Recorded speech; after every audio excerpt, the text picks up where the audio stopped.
오늘은 우리가 말씀의 제목이 하나님과 동행하며 사는 삶이라고 하는 매우 긍정적인 요소의 제목을 제가 잡아봤습니다. 근데 오늘 우리가 에스겔 5장을 보면 전혀 긍정적이지 않습니다. 부정적인 얘기가 너무 많죠.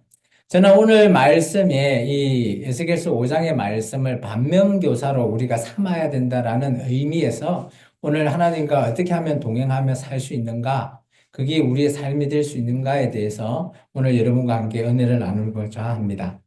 우리 모두 삶 속에서 우리는 다양한 동반자라고 하는 사람이든지 그런 자들과 함께 걷습니다. 가족, 친구, 동료, 때로는 우리가 요즘은 반려동물 많죠. 그들과 함께 우리의 삶의 여정에 정말 나의 삶이지만 함께 할 수 있다는 것, 그게 얼마나 소중한지를 많이 우리가 볼 수 있습니다. 하지만 아무리 소중한 이런 동반자라 할지언정 때로는 우리가 외롭고 길을 잃은 순간이 찾아오죠. 삶의 고비입니다. 또한 이런 고비 때마다 두려움이 있을 수 있고요. 우리가 방향을 잃지 못해가지고 어떤 것이 옳은지 몰라가지고 막 헷갈릴 때가 너무 많습니다. 그럴 때 과연 우리의 정말 진정한 동행자, 동반자가 그냥 나 옆에만 있는 것인가 우리가 한번 생각해 봐야 되는 겁니다. 바로 그런 순간 우리가 꼭 기억해야 할 분이 바로 오늘 하나님이십니다. 오늘 우리의 삶의 동행자, 동반자 되시는 하나님은 그죠? 우리가 단순히 종교적으로 또한 우리가 뭐 예수님과 함께 한다라는 게 그냥 나의 삶을 위안을 받으려고 그런 것 전혀 아닙니다. 그것은 우리가 매일 삶 속에서 하나님과 함께 한다라는 것, 동행이죠. 그것을 우리가 깨달아야 된다라는 거죠. 그분이 보이지는 않지만 나와 함께 하고 계시고 나의 삶의 길을 인도해 주시고 또 방향까지도 우리에게 알게 하신다라는 겁니다. 어떻게 우리가 알 수 있을까요? 하나님은 우리에게 이렇게 얘기하십니다. 내가 너와 함께하리라. 오늘 성경의 많은 구절을 보면 하나님은 우리와 함께 하고자 원하신다라는 겁니다. 왜 그럴까요? 하나님이 뭐가 아쉬워서 그럴까요? 근데 실제 하나님께서는 우리를 너무 사랑하시기 때문에 내가 함께 하려고 한다라는 거예요. 이해 안 되시는 우리 젊은 층들이 많을 거예요. 뭔 소리요? 근데 여러분이 결혼하고 애를 낳아 보시면 조금은 이해가 될 겁니다. 조금은. 저도 조금 이해가 돼요. 부모 입장에서 자녀에 대해서 자녀가 가는 길이 보기에 이게 맞나? 야, 그거 아닌 것 같아 하면서 때로는 막 싫은 소리도 하지만 때로는 자녀가 안타깝게 막 이렇게 쓰러져 있거나 우울해할 때 그래도 또 뭐 에너지 넘치게 해주려고 또 부모 입장에서 열심히 또 응원해주고 하잖아요. 그런 것 자체가 오늘 하나님께서 우리와 함께 한다라는 그런 의미를 담고 있습니다. 에스겔서 5장은 이스라엘 백성이 하나님의 동행을 그냥 무시하고 깽그리치 무시하고 떠나버린 결과를 보여주고 있는 장면이에요. 이 배경은 지금 에스겔 선지자는 바벨론 2차 포로로 잡혀서 저 바벨론이라는 먼 타국에 가 있고요. 오늘 하나님께서는 예루살렘에 계시잖아요. 그런 상황에 처해 있는데 하나님께서 그래도 그들을 깨우기 위해서 하나님이 이런 말씀을 통해서 함께 하신다라는 겁니다. 그런데 하나님을 제대로 믿고 있는 예루살렘에 있는 하나님의 백성들은 나 몰라라 하는 겁니다. 그곳에는 또 함께 살겠던 그 당시 유명한 선지자 있죠. 우리가 잘 아는 예레미야 선지자도 있습니다. 예레미야가 아무리 외치지만 그냥 말하지 말라고 욕하지 말라고만 합니다. 오늘 우리가 하나님의 말씀을 이렇게 막 제가 전하고 있지만 여러분이 제대로 받아들이고 그 말씀에 은혜가 받아들여서 그걸 실천할 때 비로소 하나님께서 여러분에게 하고자 하는 말이 오늘 여러분이 듣게 되는 겁니다. 하나님의 말씀은 많이 선포가 돼요. 그런데 이스라엘 민족도 하나님이 그렇게 말을 많이 하고 모세를 통해서도 얘기하죠. 선지자를 통해서도 많이 하는데 이 구약 성경의 대부분 보면 이렇게 얘기합니다. 이스라엘 백성에게 보는 눈, 듣는 귀, 깨닫는 마음이 없어서 하나님을 알지 못한대요. 하나님의 그런 선지자가 계속 하나님의 말씀을 전하는데 이스라엘 백성이 무지했을까요? 물론 그럴 수 있습니다. 그런데 똑똑한 사람들이에요. 그들이 결코 무시한 사람들 아니에요. 그런데 보는 눈 듣는 귀 깨닫는 마음을 허락하지를 않으셨대요. 하나님께서도 그러고요. 왜 그럴까요? 그들의 교만함입니다. 그들이 자기 자신이 잘났다고 하는 거죠. 내가 다 할 수 있다 하는 겁니다. 근데 그 결과가 오늘 처참합니다. 우리가 에스겔서 5장을 통해서 봐야 되는 것은 우리가 하나님을 떠나게 되면 얼마나 처참한 삶을 살게 되는지, 밑바닥 인생까지 내려가게 되는지를 우리가 오늘 말씀을 통해서 한번 봐야 되는 거예요. 그래서 제가 제목이나마 조금 긍정적인 표현을 쓴 겁니다. 오늘 에스겔서 5장의 말씀의 제목을 액면 그대로 한다면 처참한 제목이 나올 겁니다. 그런데 저는 그 제목을 택하지 않았어요. 그래서 오늘 좀 전에 우리 전도사님이 이 말씀하고 제목이 맞아요? 물어보더라고요. 맞습니다. 제가 이유를 좀 설명을 했죠. 이해가 이제 좀 되신가요? 그러면 우리가 어떻게 진정으로 하나님과 동행하는 삶을 살아갈 수 있는 건지, 이 동행이 우리에게 어떤 의미를 주고, 어떻게 우리가 하나님과 함께 할 수 있다라는 것, 하나님의 말씀을 내가 듣는데 그게 내한테 나의 말씀으로 들려서 내가 살 수 있을까? 나의 삶과 영향이 있는 겁니다. 우리 인생이에요. 각자의 인생입니다. 제가 여러분한테 얘기하고 있지만 저도 제 인생에서 여러분을 만나는 거고요. 여러분도 여러분 각자의 인생에서 저를 뭐 한순간 만나는 거죠. 그죠? 주일 만나고 예배 때 만나고 물론 뭐 매일 만날 수도 있지만 뭐 어쨌든 저는 저희 가족들과는 매일 뭐 눈만 뜨면 만나지만 우리의 각자의 인생이에요. 저희 가족이 함께 한다고 하나의 인생 결코 아닙니다. 하나님은 그렇게 말하고 있지 않으세요.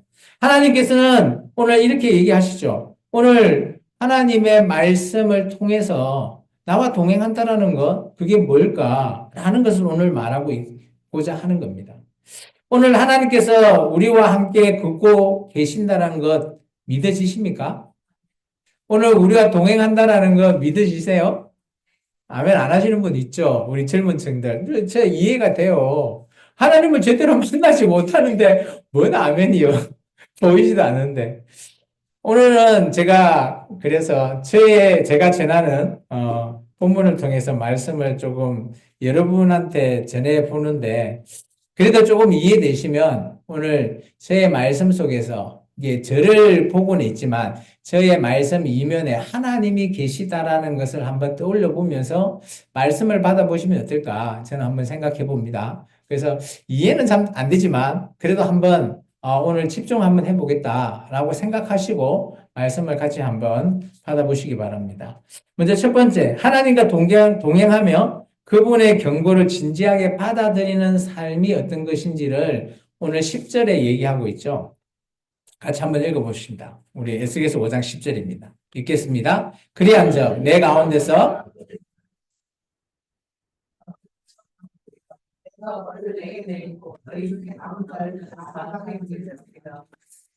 이 말씀 무겁죠? 무섭습니다. 뭐 잡아먹는다. 식인 정도 아니고요. 오늘 에스겔서 5장 10절은 하나님의 경고예요, 경고. 그리고 이게 무겁고 심각한 이런 구절입니다. 이 구절은 이스라엘 백성은 하나님의 명령을 거역하기 때문에 하고 난 결과를 얘기하고 있어요. 지금 이스라엘 민족이 에스겔이 이 말씀을 전하고 있을 때는 진행형이에요. 나라가 멸망당하기 전입니다. 남유다라고 하는 나라가 멸망하기 전이에요. 근데 이런 무시무시한 말을 듣고 깨닫는다면 아마 돌이켰으면 아마 나라가 멸망하지 않았을 거라 저는 충분히 생각합니다. 그런데 이 말을 들었지만 하나님의 명령을 거역했기 때문에 오늘 이런 현상이 발생하는 겁니다. 잡아먹는다고요? 충분히 우리 역사적으로도 전쟁으로 인해서 사람을 잡아먹고 아기를 잡아먹고 구약에 나오는 성경이 비유가 아닙니다. 실제 그런 사례가 있은 거예요. 그렇기 때문에 이 말은 정말 전쟁에 대한 표어이기도 하지만 이 말에 담겨져 있는 하나님은 심판을 얘기하고 있습니다. 하나님의 이 경고는 단순한 불이나 처벌에 그냥 그치는 것이 아니에요. 이것은 뭔가 하면 하나님께서 그냥 벌만 내리고 끝 이거 아니죠. 우리 나이 드신 결혼하신 분들은 다 아실 거예요. 자녀가 뭐 잘못하면 어릴 때는 맴매로 이렇게 때리면 그래서 때리고 있죠. 그러면 애가 웁니다. 그러면 그게 끝인가요? 아니죠. 다 그거에 대해서 네가 뭘 잘못했고 이렇게 하면 안 돼. 라는 걸 다 지적하고 가르쳐 줍니다. 그 이후에 어떻게 하죠? 사랑으로 감싸죠. 뭐, 이게 맞은 자국에 뭐 연고를 발라주기도 하고 하면서 왜 그럴까요? 그게 바로 하나님이 사랑하고 있다는 증거입니다. 오늘 우리가 자녀를 사랑하듯이 하나님이 이렇게 사랑한다라는 것을 얘기하고 있습니다. 그러면 하나님이 이 말씀을 왜 선포했을까요? 일단 먼저는 하나님의 백성이 돌아오지 않는 겁니다. 하나님의 말씀을 들으려고도 하지 않고 하나님과 정반대의 길로 지금 가고 있는 거예요. 그러다 보니까 그분께서는 경고로 먼저 얘기하시죠. 어린애처럼 그저 회초리로 종아리를 때리듯이 그렇게 심판을 하시는 겁니다. 하나님의 경고에는 그냥 경고, 심판으로 끝나버리는 게 아닙니다. 그 이후에 하나님은 언제나 회복되고 그들에게 다시 그 회복 이후에 새롭게 자유를 주기를 원하시는 분이 바로 하나님이세요. 그래서 성경에서 선지서를 열심히 읽다 보면 너무 무서워요. 그것만 읽다가 그냥 끝하면 하나님은 무서운 분이시구나 해서 끝나버려요. 그런데 조금 더 읽어보시면 왜 하나님이 그렇게 하셨고 왜 하나님께서 이렇게까지 하실까? 조금 더 읽어보시면 하나님의 그 이면적인 사랑하심이 포함이 되어 있어요. 그것까지 읽어내야 하나님의 심정을 우리가 알 수 있다는 겁니다. 히브리서 12장 6절의 말씀을 한번 같이 읽어볼까요? 읽습니다. 주께서 그 사랑한 자를 징계하시고 이것은 그죠 제가 얘기했지만 징계라는 것은 우리를 사랑하지 않으면 징계하지 않아요. 남의 애가 잘못하면 난 내버려 두지 않나요? 내 애가 잘못하면 때리는 것은 인지상정입니다. 그게 사랑이라는 겁니다. 맞는 자의 입장에서는 억울하겠지, 들 생각할지 모르겠지만, 앞으로 그 인생이 그 매 한 번 맞고 나서 바뀐다면 그 인생이 어떻게 바뀔지 알 수 없기 때문이죠. 그래서 이번에 우리 하나님의 경고는 우리가 잘못을 바로잡고 또 하나님의 뜻이 어디에 있는지를 우리가 도울 수 있는 그런 과정을 얘기하고 있습니다. 하나님의 이 경고를 우리가 진지하게 받아들인다라는 게 뭘까요? 그게 바로 우리가 회개입니다, 회개. 여러분, 오늘 교회 처음 나왔을 때 기도하셨죠? 회개하셨습니까? 우리가 늘 나오면 회개하셔야 돼요. 하나님 앞에 우리가 잘잘못을 회개하고, 죄를 자복하고, 기도하셔야 되는 겁니다. 회개는 우리가 그냥 단순한 잘못만 인정하는 게 아닙니다. 우리 마음 속에서 우리가 하나님 앞에 내가 이렇게 잘못했기 때문에 하나님 앞에 돌이키는 과정이에요. 제가 목사지만, 그죠? 저도 죄를 안 지을까요? 아니요. 저 죄 많이 짓습니다. 알게 모르게. 짓죠? 뭐, 교통법규도 뭐, 이렇게 안 보면 슉 가기도 하고, 그죠? 그렇지만, 그런 것들을 뭐, 그냥 무시할 수도 있어요. 깡그리죄. 뭐, 그게 죄냐고. 물론, 그거에 대한 회개를 하라는 건 아닙니다. 물론, 회개해야, 안 하면 안 되나? 해야죠. 어쨌든 간에 이런 죄의 어떤 하나까지라도 우리가 회개하지 않으면 안 된다는 걸 말하고 있죠. 그래서 하나님께 우리가 돌이킨다라는 게 회개라고 생각하면 우리는 언제나 회개해야 되는 거예요. 기도할 때마다. 왜냐? 내가 언제 하나님을 떠나 있을 줄 알 수가 없어요. 뭐 제가 목회자라지만 뭐 하나님과 늘 붙어 있다? 아니요. 저도 제가 감정이 있고 이러면 피곤하고 힘들면 막 이렇게 하나님을 조금 이렇게 평상시하고 좀 떨어져 있는 그런 관계 있을 수 있잖아요. 그러면 우리가 다시 돌이키려고 노력을 해야 돼요. 다시 원위치로 가려고. 유지하는 게 힘든 거죠. 그것을 우리가 그 신약성경에서는 인내라는 단어를 써요. 휘푸모네. 한결같이 치우치지 않고, 물론 우리의 삶은 치우칠 수 있습니다. 그렇지만 치우쳤을 때 다시 되돌아오는 그 회복의 탄력성이 있어야 되는 거예요. 그것을 오늘 회개라고 말하고 있습니다. 요한일서 1장 9절은 이렇게 얘기합니다. 같이 한번 읽어볼까요? 만일 우리가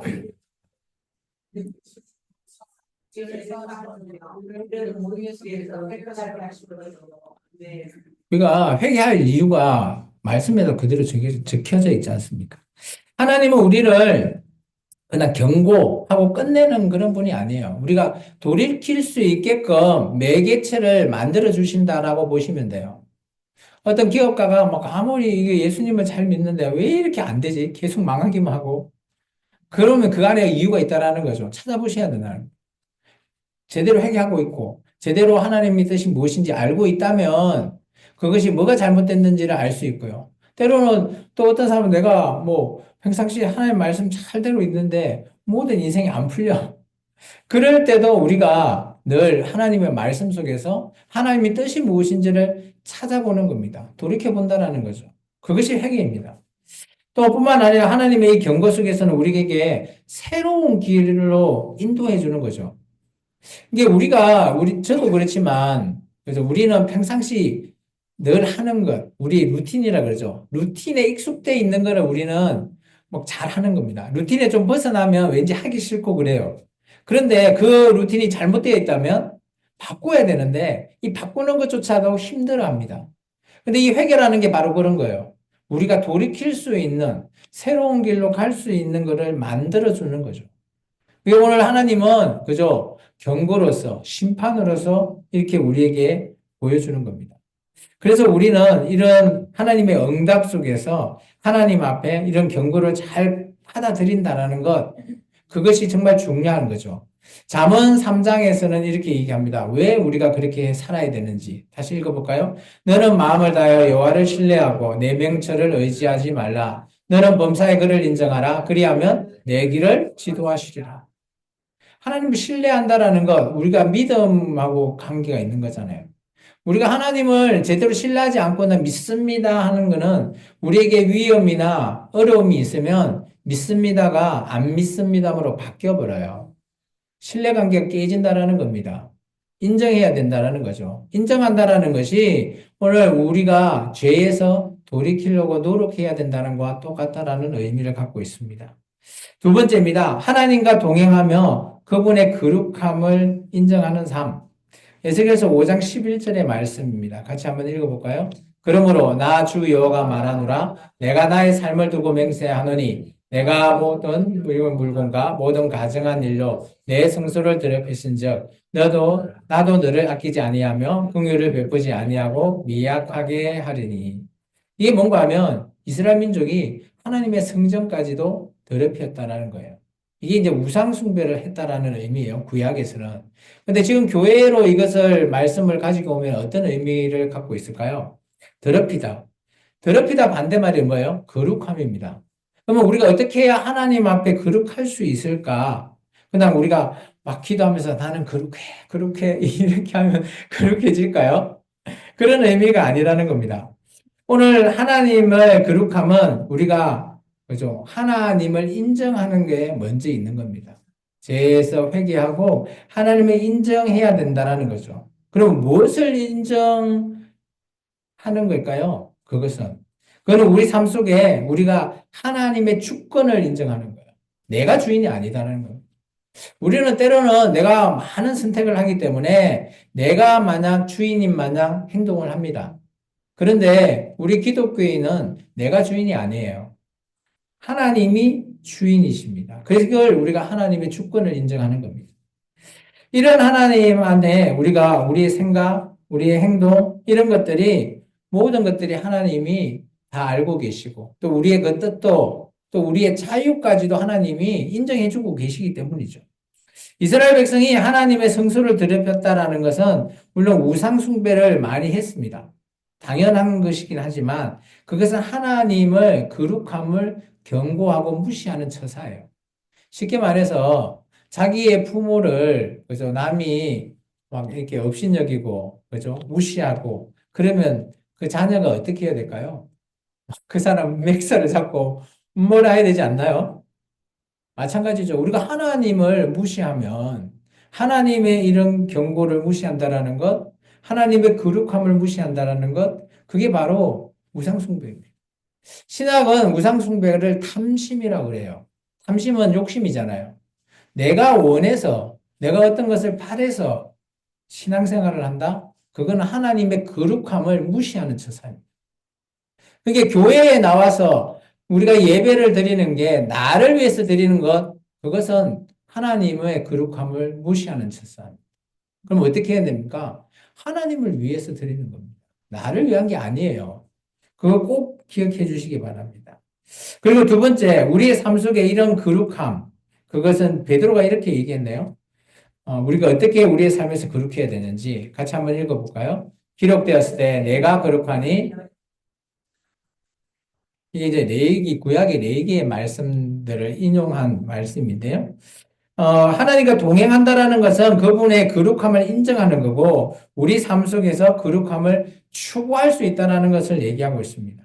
거룩함을 인정하는 삶은 뭐 우리의 일상 속에서 작은 것들부터 시작할 수 있죠. 예를 들어서, 그죠? 우리가 뭐 어, 어떤 사람을 뭐 상처를 준다든가, 또 어떤 사람을 뭐 우리의 관계 속에서 조금 오해를 하게 한다든가, 뭐 이런 작은 것부터 우리가 해소를 시키고 해결이 되어야지 된다라는 겁니다. 그래서 우리가 이런 거룩함이라는 게 내가 거룩하다라는 의미가 아니고, 우리의 만나는 인간관계나 이런 속에서 우리를 통해서, 그죠? 하나님을 볼 수 있는 그런 우리가 돼야 된다라는 것을 말하고 있어요. 에베소서 4장 29절 말씀을 한번 볼까요? 이게 이제 그런 의미 중에 한 가지인데요. 같이 읽습니다. 무릇 더러운 말은 너희 입 밖에 내지 말고 오직 덕을 세우는데 소용하는 대로 선한 말을 하여 듣는 자들에게 은혜를 끼치게 하라. 이게 우리의 삶 속에서 우리가 해야 되는 거룩함이에요. 내가 거룩하다 이게 아니라 우리가 그래서 더러운 말은 여러 가지 있을 거예요. 뭐 욕부터 시작해서 상대방이 들어서 싫어하는 그런 것 하지 말라는 거예요. 반면 우리가 뭐 어떤 말? 선한 말로서 그들이 은혜를 끼치게 한다는 의미는 내가 좋은 말에서 내가 튀는 게 아니라 나의 이면에 있는 하나님이 보일 수 있게끔 말하라는 겁니다. 이해가 되시죠? 이렇게 거룩하면 단지 교회 안에서만 거룩한 게 아니라, 그죠? 우리의 인간관계. 뭐 여기뿐만 아니라 밖에 나가면 내가 만나는 모든 사람들 앞에서 하는 겁니다. 그게 거룩함이에요. 뭐 내가 거룩해 이게 아니라는 겁니다. 또한 하나님의 거룩함을 인정하는 삶은 우리가 하나님의 이 자리, 이곳에서 우리가 시작된다라는 겁니다. 고린도전서 말씀입니다. 같이 한번 읽어볼까요? 너희는 너희가 하나님의 성전인 것과 하나님의 성령이 너희 안에 계시는 것을 알지 못하느냐. 여러분 한 명 한 명이 성전이에요. 여러분 한 명 한 명이 교회입니다. 이게 우리가 교회로서 거룩함을 드러내야 되는 거예요. 나는 예수 잘 믿고 있는데 남이 봤을 때 너도 예수 믿었어? 이렇게 얘기하면 안 되는 거예요. 너도 예수 믿어? 이거 아니에요. 이게 거룩함을 드러내는 존재가 아니는 거예요. 예, 거룩함을 드러내는 거는, 그죠? 우리를 통해서 하나님을 알 수 있게끔 하는, 그 안에는 우리의 정체성까지도 포함되어 있는 거예요. 너희 보니까, 너 예수 하나님 믿는구나. 예수 믿는구나. 근데 내가 예수 믿습니다. 말을 안 해도, 저 사람은 왠지 예수 믿는 것 같아. 뭐 이런 소리 들어본 적 있죠? 그것이 바로 하나님의 거룩함이라는 거예요. 네, 세 번째입니다. 하나님과 동행하며 그분의 뜻을 신뢰하는 삶이에요. 우리, 에스겔서 5장 12절과 13절의 말씀이에요. 좀 긴데, 한번 읽어볼까요? 너희 가운데 3분의 1은 전염병으로 죽으며,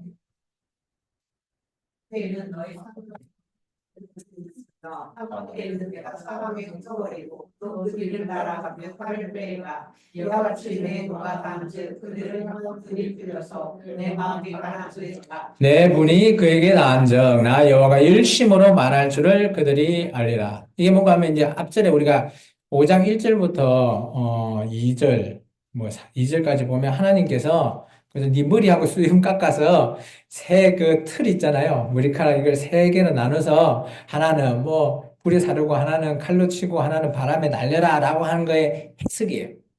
해석. 그 해석이 세 가지가 나오는데 이 세 가지가 다 하나님의 경고고 심판이죠.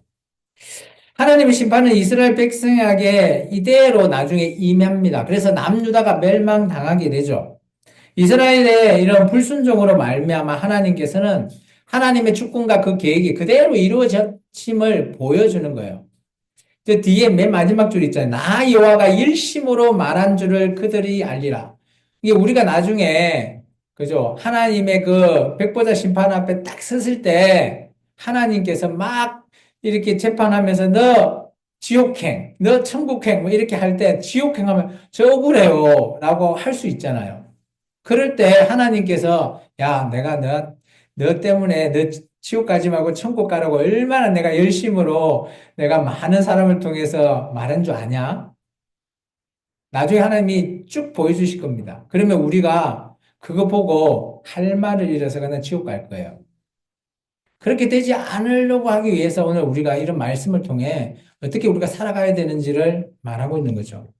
하나님의 뜻은 때로 우리가 이해를 초월하죠. 우리 인생이 크고 뭐 작은 문제, 왜 이런 일이 나에게 일어나나? 뭐, 물론 그게 우리의 인생의 전반적인 고민이기도 합니다. 이거 아닌데, 하나님이 나한테 이랬을 수 없어. 뭐, 이렇게 우리 할 수 있잖아요. 그런데 오늘 하나님께서는 하나님의 계획이 다 계신다라는 겁니다. 우리에게 향한 계획. 이사야서 말씀을 한번 같이 읽어볼까요? 같이 읽습니다. 이는 내 생각이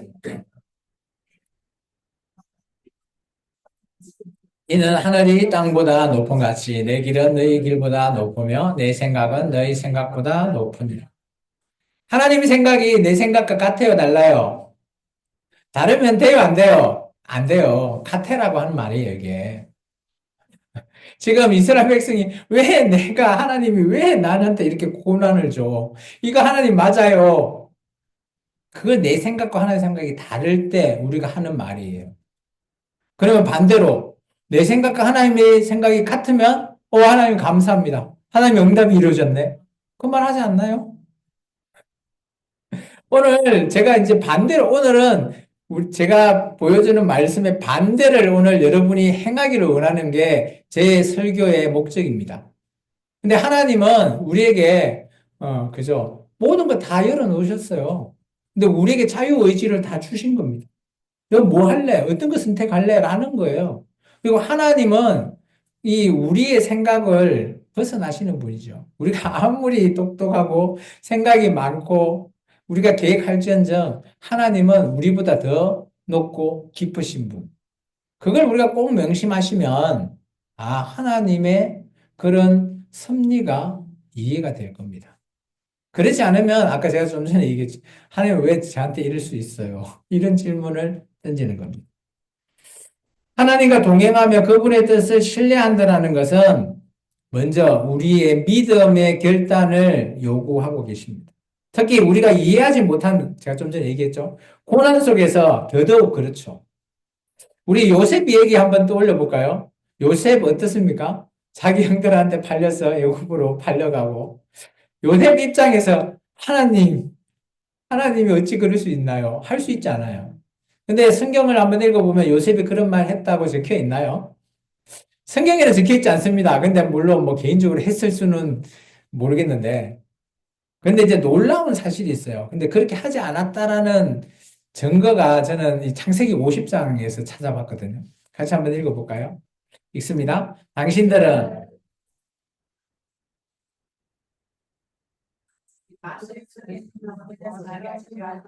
이게 어떤 상황인가 하면요.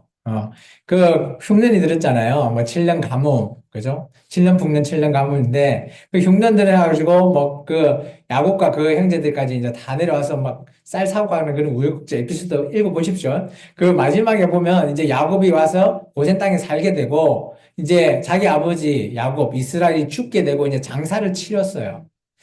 그런데 이제 그 당시 요셉은 총리잖아요. 그리고 자기 형들은 이제 자기 아버지가 있으니까, 아버지가 있으니까 그래도 우리가 자기들이 파면 죄가 있잖아요. 그래서 뭐 아버지가 있으니까 괜찮다라고 생각했는데 이제 아버지까지 돌아가셨어. 이제 우리 어떻게 되지? 아이고 이제 죽는 거 아닌가? 이런 생각을 하고 있을 터에 요셉이 이 얘기를 한 거예요. 당신들은 나를 헤아려 하셨으나 이게 파란 거죠. 애굽으로. 그런데 요셉의 생각은 그 판 거에 화가 나 있는 게 아니에요.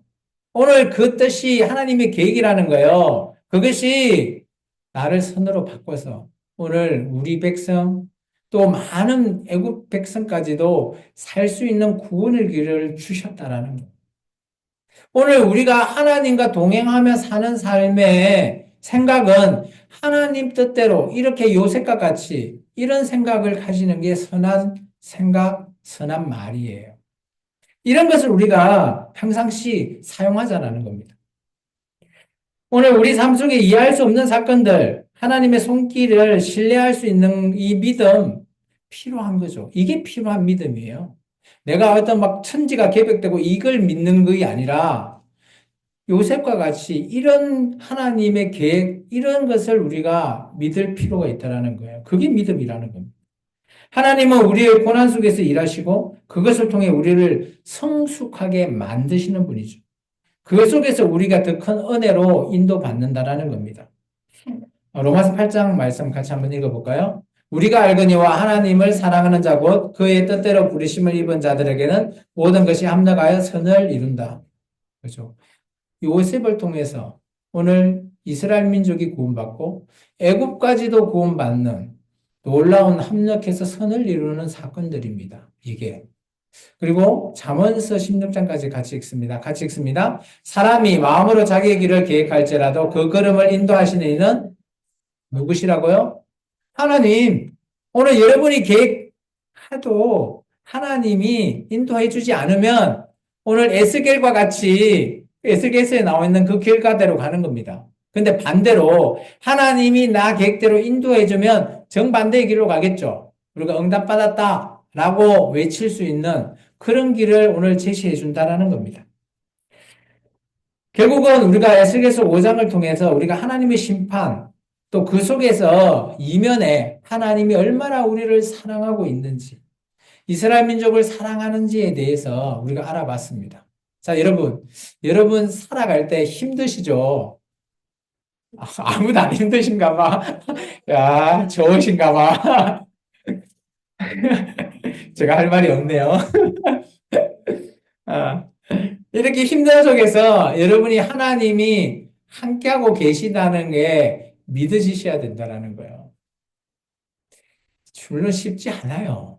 그렇지만 아까도 제가 처음에 물어봤지만 하나님이 보이지 않으시니까 당연히 우리 젊은 층들은 더더욱 안 믿어질 수 있어요. 근데 오늘 우리가 좀 알아봤죠? 알아보는 거 어때요? 하나님이 막 크게 막 큰일 이런 게 아니라 우리의 삶 속에서 가장 작은 것 속에서 우리가 바뀔 수 있는 것, 우리의 생각, 계획까지도 하나님이 함께하고 계신다라는 겁니다. 하나님과 동행하는 건 쉽지 않은 길일 수 있습니다. 그렇지만 때로는 우리의 삶의 무게가 너무나 버거워서 그럴 수 있죠. 그렇지만 우리의 있는 자리에 하나님이 보이지 않는 것처럼 느껴질 수도 있지만 하나님은 우리와 함께하고 있다는 사실입니다. 그것이 제가 여러분한테 이게 그렇다라고 말할 수 있을까요? 저도 제가 그냥 아무것도 안 보고 믿으라라고 하면 저도 못 믿을 거예요. 근데 여러분 성경을 읽어보십시오. 성경을 읽어보면 하나님이 얼마나 사랑하고 있는지 보인다라는 겁니다. 하나님과 동행하는 이 삶의 진가, 오늘 요셉이 총리로 만들어주는 총리를 보지 마시고 하나님께서 동행하고 그 어려운 모든 시련과 난관을 이겨내고 그 자리까지 올려주시는 하나님을 보시라는 겁니다. 오늘 이 설교 속에서 저를 보지 마시고 제 이면에서 하나님이 여러분 각자에게 말하고자 하는 이 말씀을 속에서 하나님을 보십시오. 하나님께서는 우리의 인생의 폭풍 속에서도 이렇게 말하십니다. 나와 함께 하리라. 하나님의 약속은 우리에게 담대한 힘을 주십니다. 그리고 우리에게 정확하게 옳은 방향을 제시해 주고 계십니다. 하나님과 동행할 때 우리는 그분의 영광을 드러내는 존재가 되는 거예요. 내가 영광을 드러내는 게 아니라 내가 하나님과 함께 하니 하나님이 우리를 통해서 하나님의 영광이 자연적으로 우리가 스며들어서 영광의 존재가 되는 겁니다. 우리의 오늘 이 삶이 고되고 힘든 삶 맞습니다. 특히 청년들 너무 일자리도 없고 너무 힘들죠. 하나님의 손길이 오늘 여러분과 함께 하고 있다는 사실을 좀 기억했으면 좋겠습니다. 우리의 연약함 속에서도 하나님은 우리를 강하게 하시는 거예요. 때로는 우리가 고난을 통해서 우리가 그것을 이겨낼 수 있는 힘으로 만들어 준다는 겁니다. 그게 우리에게 강하게 해주신다는 거예요. 에스겔이라고 하는 단어의 뜻이 뭔가 아십니까? 오늘 네 얼굴을 강하게 한다는 겁니다. 오늘 우리가 철판을 깔고 나아가서 영업사원들이 철판 깔지 않으면 영업 못하죠. 물건 못 팔잖아요. 오늘 그처럼 에스겔에게 얼굴을 철판을 깔고 오늘 하나님의 일엔 무시무시한 말을 전하게 할 때 그 이유가 있지 않을까요? 에스겔을 통해서 오늘 물론 하나님의 말씀도 전해지지만 에스겔 자신도 그 쓰임을 받으면서 강하게 바뀐다라는 거예요. 오늘 하나님께서 우리를 강하게 바뀌어 주시려고 하신다라는 겁니다. 오늘 이 말씀을 통해서 여러분 각자가 강하게 바뀌십시오. 그것이 바로 하나님과 동행하며 사는 삶입니다. 기도하겠습니다. 참조신 아버지 하나님,